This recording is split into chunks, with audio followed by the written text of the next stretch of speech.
Hello, good morning and welcome to the Talk Football podcast. It's early morning for me, and once again it's not early morning for him because we're joined all the way from New Zealand by Paul. Good morning, Paul.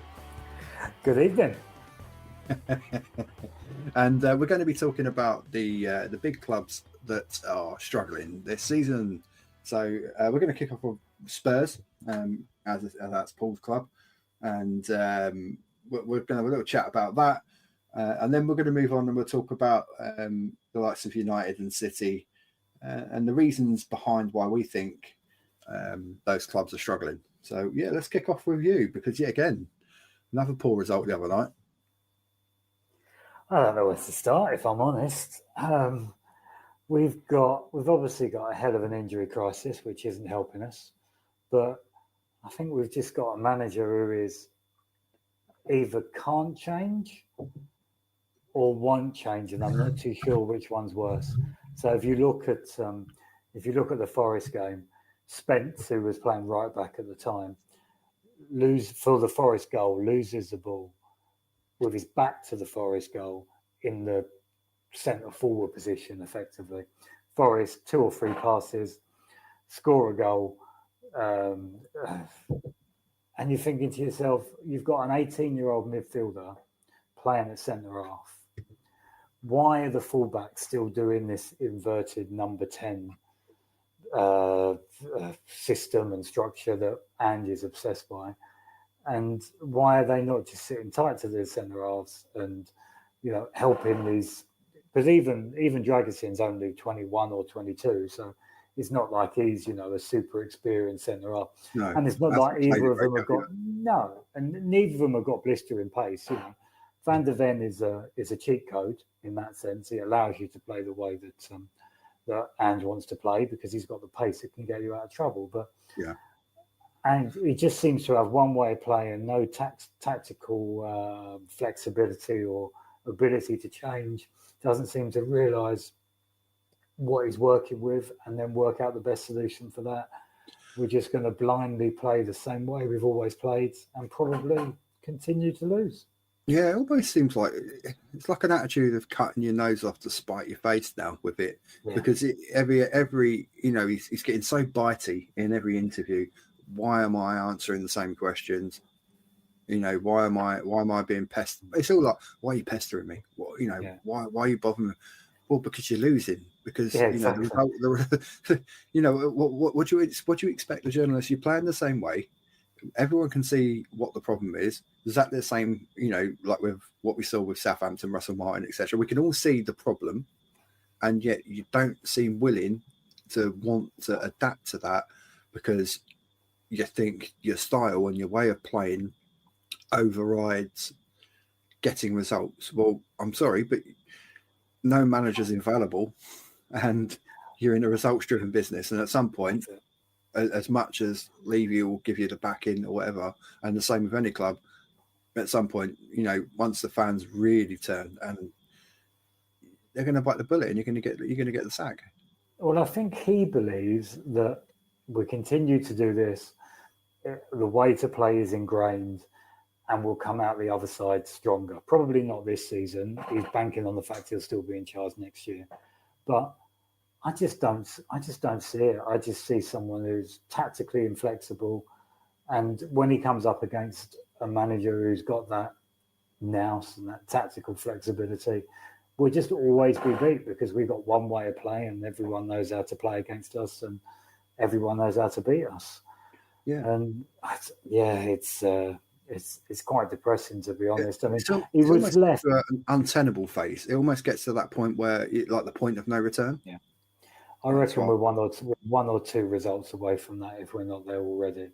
Yeah. We've got the first leg of the League Cup semi-final against Liverpool, and I think his future is probably safe until then, and then and maybe perhaps we'll make up as well. Yeah, I think while he's in all 3 cups, then you probably stick with him, with the sheer hope that we can pull one of them out of the bag. But if we lose heavily enough to Liverpool where we feel we're out of the semi-final after the first leg, I think he might be given the elbow then. Yeah, But I've got no confidence. We'll have a few players coming back. We need to sign players in January. To be fair to him, he was left massively short with the summer window. It was a really poor summer recruitment window, but he sat in press conferences and said that he signed it off and he supported it, and he signs off every signing. So you can't say that. And it then falls on his shoulders. Excuse. Exactly. So, but yeah, he's going to need to. I don't think any Spurs fan really wants it to fail, because we just. I don't think any of us in an ideal for world, another manager. the football's pretty. Which most of our clubs, we want to play nice looking football. They pay a lot of money to go to the stadium, and you want to be entertained, and you want to see good football. But equally, it's so depressing if you're turning up every week knowing that he's going to do the same thing, and you're going to get beat, and you're going to get beat. And then obviously, I know we've spoken about it before with Levy, whether he pulls the trigger on the checkbook and it is notoriously difficult to do anything in January, and most clubs will probably look at loans because of FFP restrictions, etc. But we don't have any FFP issues in the slightest. No, because of how revenue of the stadium, how well run the club is, etc. Yeah, we could spend 200, 300 million in January. There's no real excuse then not to do it. I mean, other than the fact that you might dent the balance sheet for a year, but you might well put a trophy in the cabinet. You might well get in the top 4 and get a Champions League football, which will bring even more. Well, no. And do you know what I mean? You're not the only club of size that's going to struggle for that, because like I say, we're going to talk about them as well. But there is a few other big clubs, and the other problem is that whilst for me, even in this division now, there's so many other clubs that are spending good money, not like mad money, but that are starting to acquire really good players. Sticking with managers and finding consistency, and then now becoming a threat. Or you only look at the table and you look at like the likes of where Forest are, which former Spurs manager. Newcastle have had a couple of tricky patches where they may have, because of the size of the investment, they may have got a little bit trigger happy with Eddie Howe when they've gone on runs of 4 or 5 games where the results have been bad. But again, they stuck with him, and they've now bounced. And yet again, those teams have invested in some good players, not always with many, many, many zeros after the transfer cost. But recruitment's been very good. But that's the other thing. I mean, you can throw money at it, but it doesn't necessarily mean that you're actually going to get the right players. No, and that feeds into it again.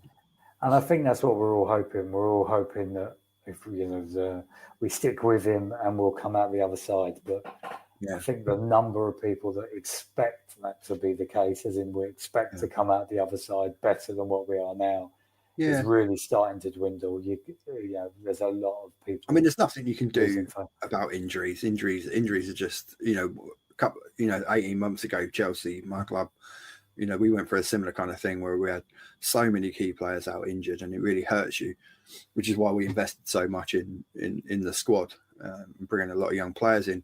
So I do feel for him a bit, because there's not a lot you can do about that. But then you start looking through the squad. And between a crop of very, very good youngsters and then your top end players at the squad, there's such an age gap. Long term as well, you're looking at like replacing Sonny, because he's 31 now. So there's an issue there. But it's been the age old time under Levy. It's always planning for a future that never arrives. Yeah. And is he signing Archie Gray and Bergvall because he believes in 5 years' time they'll be 2 of the best youngsters in the world and they'll boss the Premier League? Or is he signing them because he can sign Archie Gray for 40 mil, which sounds like a lot of money, but possibly he'll be worth 140 mil in 3 years' time, and then he sells it. Yeah. And it's probably the latter as opposed to the former, unfortunately. Whereas where you are now, with what your manager wants to play, you probably need to sign 4 or 5 players at the age of, say, 25 to 27, 28 with experience in a very competitive league. So you're looking really Spanish league, German league, or Premier League. you know, if you're signing outside of that, I think you're taking a bit of a gamble because you don't really know what you're going to get when you're going through Dutch league, Portuguese league, etc. You've got the likes of like Victor Gorgeres, which to me, any big club should be looking at, despite the fact that he was at like Coventry a couple of years ago. He's now tearing it up. But I'd still think that that's a bit of a gamble because, albeit, you know, he's a young player and he's in that sort of like mid-20s range, banging in goals for fun, Champions League, and in the well, not so much actually since Amarin's left, but which is quite a strange one. But yeah, that for me that's still a gamble because there's a player, despite the quality that you might see on TV, and in can he then do that in the Premier League? So that's a gamble and that's a lot of money. But that but would fit we had your a mold guy. in terms of the Harry Kane mold because he's that kind of player. I think it's more midfield is our issue. We just do not have a midfield. There's no balance in the midfield in the slightest. Last year we had Højbjerg, who didn't suit the system. No. You know, the manager didn't like him, but what he did was a great job. Whereas he came off the bench with 20 minutes to go in a tight game, and he saw the team through to the end. You know, and he's a 6 or 7 out of 10 every week. Exactly. But Basuma can do great things, but doesn't, and he loses his head. He's never a number 6 in a million years. The balance in the team, the balance in the midfield in particular is shocking. Yeah, I like Sarr. Sarr's a good player, but yet again, it's just the jigsaw just doesn't work. He needs players around him. So, but I don't think Ange doesn't see it, or at least he doesn't admit to it. Yeah. He's more interested in players that are press resistant as opposed to a midfielder that can tackle. And then going back to Archie Gray again, the hope is that he's the 6. But while he's playing at centre half, because there's no one else to play at centre half, you can't get an opportunity in the and equally, I mean that's also damaging his confidence because you know you're playing every week and you're conceding goals, you're getting beat. You know the blame's getting put towards you. It's got to dent his confidence as a young player as well. That's not really going to do him any favours whatsoever. And we've seen it with young players if they take that knock early doors, sometimes they don't recover. Yeah, we need to get him in midfield as soon as possible. But I guess it could be worse. We could be United. Well, let's move on to them. So we'll talk about the two Manchester clubs. We'll start with United because that's an interesting one now because obviously the change of manager, and I'm hopefully I'm gonna try and get this evening. I'll try and get my friend Andy, who's a Man United fan, to come on for a chat as well because. So now we've had so since Moyes, we've had how many managers?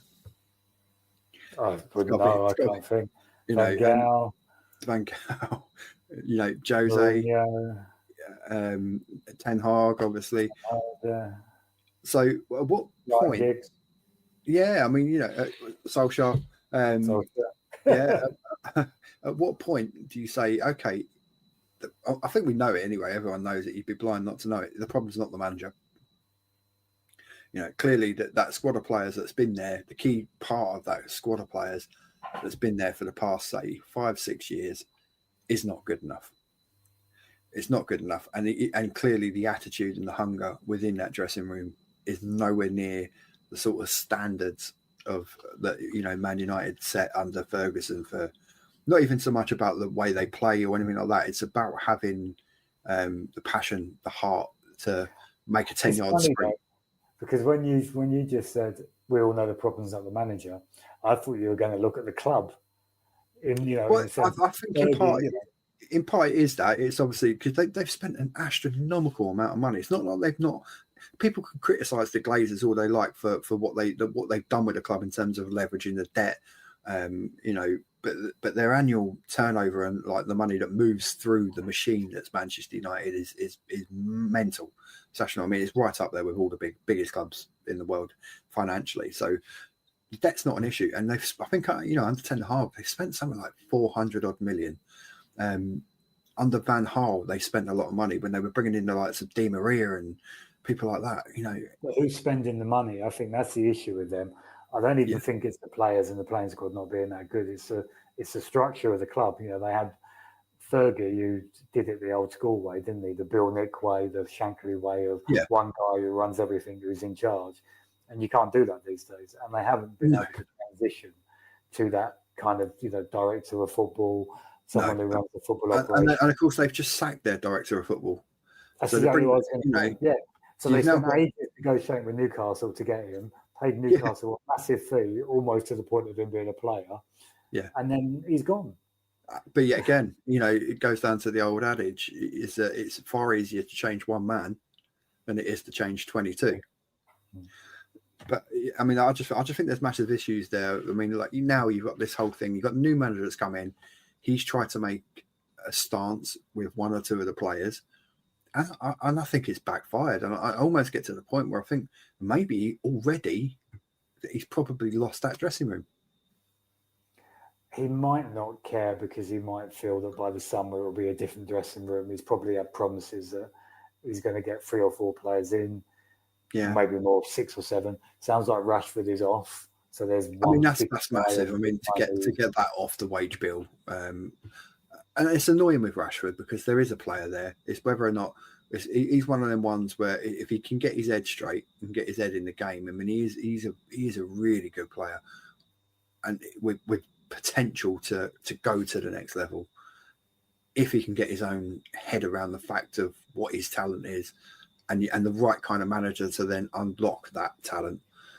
I wonder where he's going to go. Who do you think it's like? To be honest, mate, I mean, there's probably literally unless they pay a portion of the wages, which is probably going to be likely because I can't see anyone other than maybe PSG or someone in the Saudi league being able to match 350 grand a week.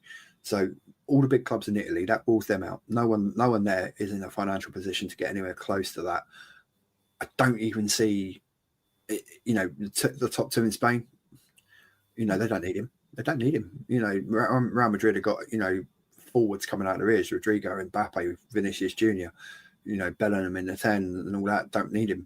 Barcelona don't need him. Pedri, Yamal. Still got Lewandowski playing up front.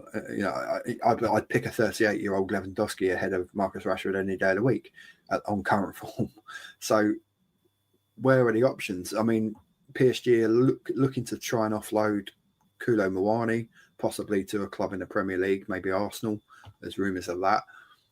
So that kind of then frees up a space there at PSG because he kind of would play off that sort of left wing, left forward side there. But it's whether or not ultimately, if he says, "I'm not going anywhere. I'm on 350 grand a week. I've got a contract. I'm not, I'm quite happy there, and I haven't really got the hunger for it. I'll just sit on the bench." And it's going to have such a negative impact within the dressing room. And then he's picked a fight with Garnacho, who over the past year has probably been one of their most standout, promising youngsters. So he's now been ostracised from the squad. So I just don't know. I don't know what Man United are.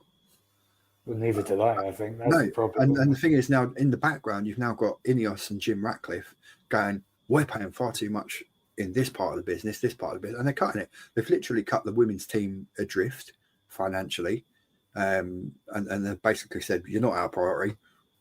You'll get basic funding. We're not signing anyone. We're not doing this." So the club is such a mess in the background. Ratcliffe is doing loads of bizarre stuff. You heard the story about the stewards. I think something like at United, if you're a steward for 10 games, you get a bonus. What's that all about? And he scrapped it based on the theory of saying we need the money for the first team. It's like I think it's a £50 bonus or something. Yeah, it's like and that just feeds into so much negativity around the club. And this was the guy that's supposed to have come in and been the big saviour, the one that's going to eventually completely oust the Glazers and all that. And sometimes, you know what? Be careful what you wish for. Really, because we've seen it with owners and that. My lot, they've taken 2 years to wrap their heads around what it means and what it requires to become Premier League owners and make it work. Finally, thankfully, they seem to they've got the right sporting directors in that are going to make better footballing decisions in terms of the club. I just don't see that. I mean, he's got Jason Wilcox with him there at United now, who's been there working in the background as one of the advisors and sporting directors alongside with the guy they brought in from Newcastle. Ashworth, who done wonders. I believe he was at Brighton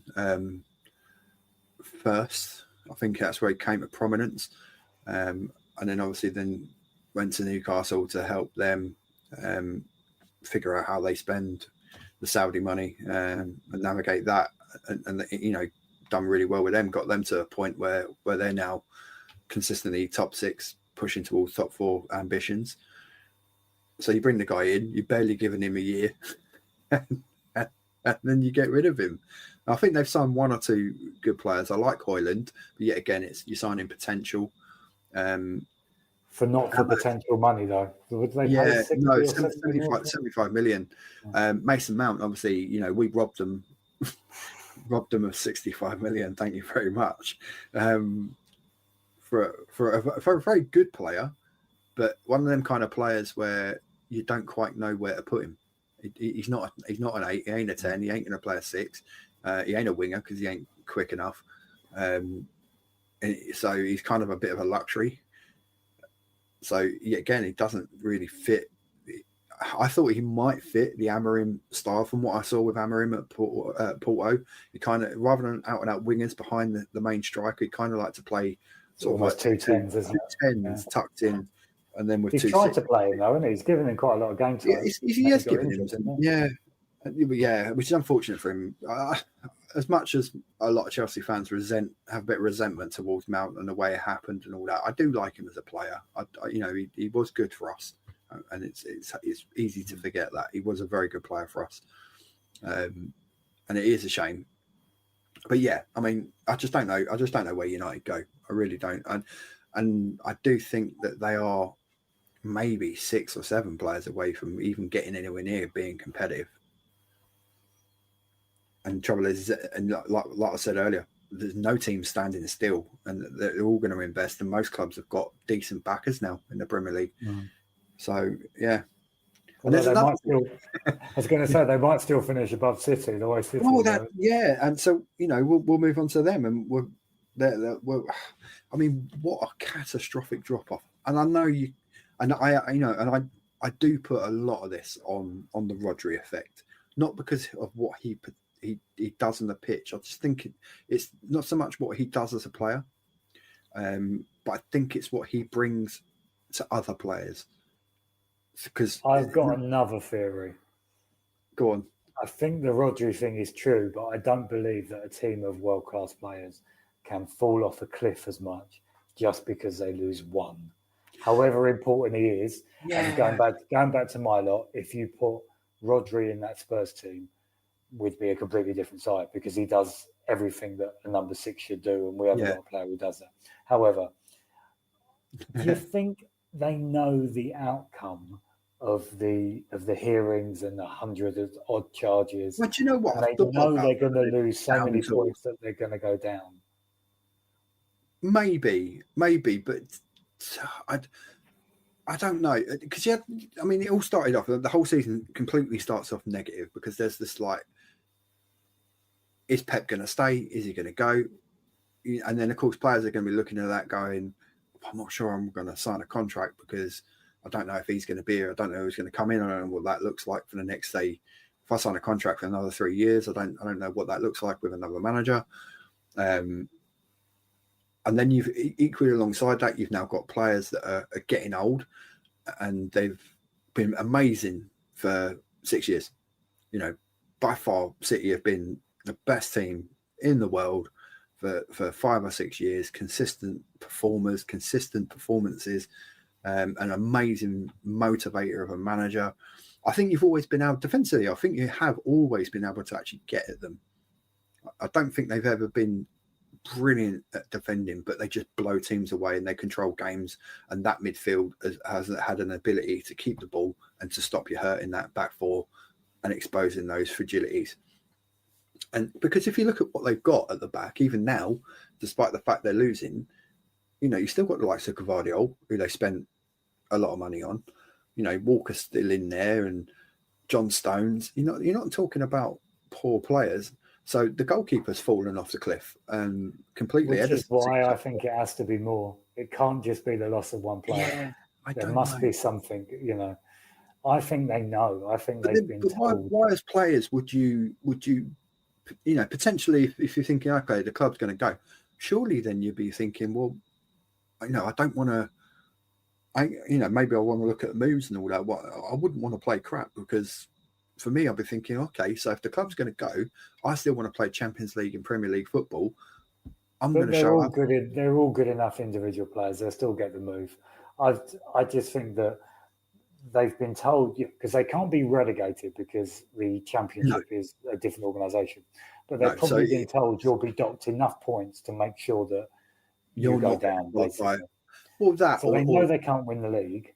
Yeah. And they know they can't qualify for the Champions League. I don't think the Premier League is going to kick them out in terms of even. There's no point finding them financially. We know that it's pointless. They're effectively backed by an entire country, so there's no point whatsoever hitting them financially. So yeah, points or being booted out the league is likely. Yeah, it will be a massive points deduction, which means that they get relegated. I personally think it's going to be staggered. I think the club knows. Yeah, I think it's going to be staggered. But then he comes out in press conference. In what sense? So like you lose 12 points. I think like, or either transfer bans or stuff like that. So maybe they'll say, okay, you're going to start maybe a 60 point deduction, 40 points suspended over 2 years. So maybe they'll start on -20, because I don't think the Premier League are not stupid, and that kind of level of money and publicity brings a lot to the Premier League, and they don't want to piss off the Saudis, because that's where the future of sport money comes from. So, like it or not, talk about sports washing or whatever, but so I think that they're going to go, okay, we're going to hurt you, but we're not going to you're not going to go down. So we're at you with 20 points. So that effectively means you're not going to qualify for the Champions League, potentially, say, for the next 2 seasons. But we're not going to be stupid enough. We're going to put you in a position where you're going out of the division, because we need Manchester City. We keep you in the division, but we stop you from being competitive at the top of the table for 2 to 3 seasons. So you're not going to win the title. You're not going to get in top 4. You lose the money from the Champions League. Yeah. But you're still part of that competition. You're still going to hurt them a little bit financially, but I just don't think. But then if I would say Everton and Nottingham Forest, bearing in mind they only got hit with 1 charge each, I'd be furious, because Everton got docked. I think it was like 12 points reduced to 8. Forest was 6 points reduced to 4 on 1 charge. So for 100, but then. It's different circumstances. These 115 charges are not about FFP. These are about illicit payments to agents on young players and stuff like that, and other financial stuff, dodgy dealings. That's why I think they'll go, because the other teams will kick up a fuss if they're not fined, or docked enough points that are appropriate based on what the other teams were done. And then you'll have teams like, the other big clubs. So take my, Spurs chairman Levy as an example. He'll use this. He'll make sure that City get punished in a way to kind of, up Spurs by 1 position. You think of Arsenal, who have become second in the league for the last 2 years. They're going to feel done by the fact that they're not the champions, and they're going to want to make sure City are punished. Liverpool, who are rising high at the moment. United, exactly, like, let's reduce. Newcastle. Let's face it, everyone in the league wants probably. I mean, if you actually ask the Premier League chairman, they probably go, yeah, fuck it, boot them out. Let's because it benefits them. But yeah, I just don't see the Premier League doing it. I really don't. I don't know. It's a difficult one with them. You have to remember, though, the shape of the Premier League. The Premier League is in effect a membership organisation. So Manchester City are 1 member of 20. So the other 19 do hold quite a bit of power. Quite a bit of sway. Yeah. So I think that's where it's come down to. I think there's a lot of players that even if they don't know, there's uncertainty. And they're like, well, are we going to be docked enough points? Are we going to be in the Champions League? Are we going to be relegated? What does that mean for me? Yeah. And they're just all not pulling in the same direction. They're thinking about. He has come out in this week and said that they are going into the market in January, which is unusual for them to want to go into the market. And he is targeting defensive cover. I do think he's probably. But again, going back to your point, is it the last time they can spend? Maybe, So maybe if he, you know, they look at it, if they can go and sign, say, 3 world-class players, a midfielder, a creative midfielder, and, you know, a very good defender. I know that they're looking at Zubimendi in terms of midfield. He's 25. You know, he's a very, very good player. There's a lot of clubs looking at. I know Liverpool were looking at him.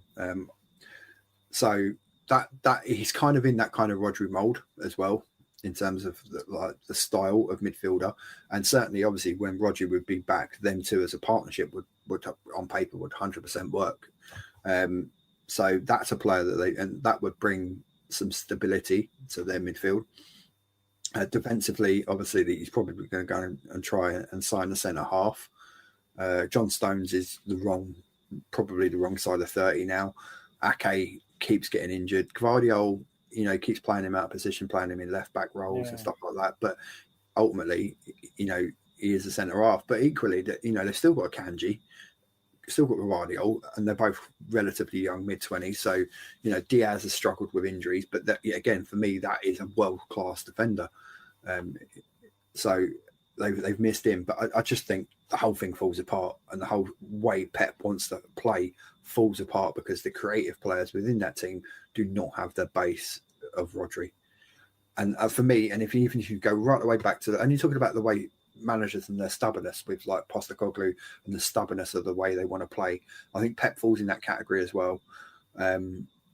Despite how great he's been lucky, in my opinion, because he's had world-class players at his disposal for the vast majority of the 3 clubs that he's managed.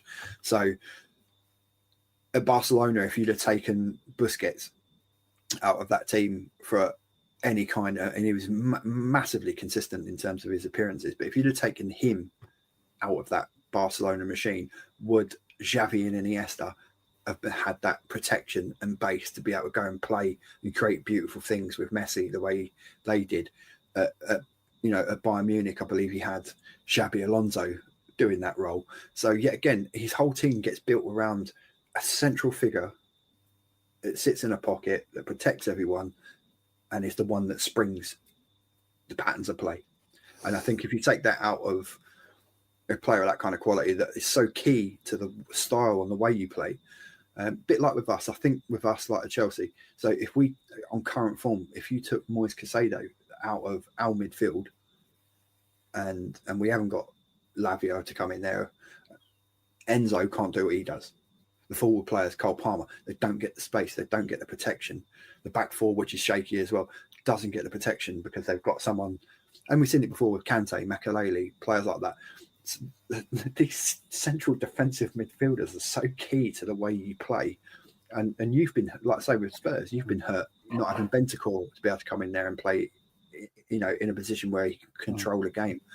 I just think with the Rodri effect, and I know it's one player, but the Rodri effect stops the midfield being creative. If the midfield's not being creative, they don't feed Haaland. If Haaland's not a very good footballer, he's a great finisher, but if he's not involved in the play 95% of the time, not involved in the tiki-taka passing and all that, and then they've got wingers that are just so inconsistent. Jack Grealish gets the ball on the left, cuts in, passes it sideways 5 yards because he's been told retain possession, not what we saw at Villa, go at players, attack, you know, get on the ball, make things happen. Not allowed to do that. Foden, because he hasn't got a protection of a good midfielder, has not been able to get into pockets and find space and be creative. He's been terrible this season. So Haaland don't get service. Haaland, you know, and then his confidence gets knocked, misses the penalty, on